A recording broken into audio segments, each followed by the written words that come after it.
8. maijā startēja arī folkreiz vasaras sezona. Skatītāju pūļi pulcējās gan leģendārā trasē, 90. gada autokrosa mājvietā Zilā kalna trasē pie Valmieras. Folkreisisti to iemēģināja pirmo reizi un atzina par gan tehnisku, kā nekā trase par šauru izrādījās vairākiem braucējiem. Tostarp gados jaunajām Ivo Gabrānam, kurš pēdējās iespējas braucienā, cīnoties par pirmo pozīciju ar Andru Bataru, uzmeta 2,5 kūliņus. Diezai vajadzēja tik agresīvi cīnīties, jo šoreiz neviens no pēdējās iespējas braucienā vinnējošajiem nespēja sastādīt konkurences vadošajiem braucējiem finālā. Te toni diktēja Raivs Riekstiņš.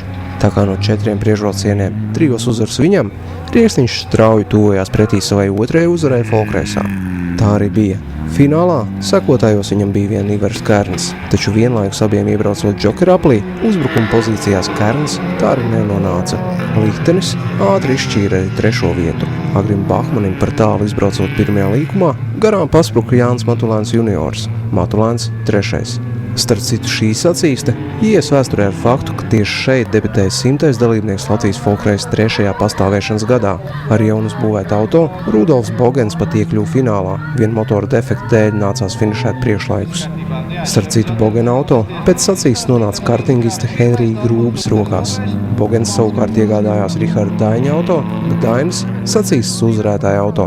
Skatāms papildinājums folkreisam bija arī autokrosa iebraucieni. Treniņu nolūkos šodien izmantoja 3 braucēji. Pirmais no viņiem – Jānis Līderis. Vien pirmajā priekšbraucienā viņš piekāpās Andim Kļavam, vēl aprodot ar jauno ātrumkārbu.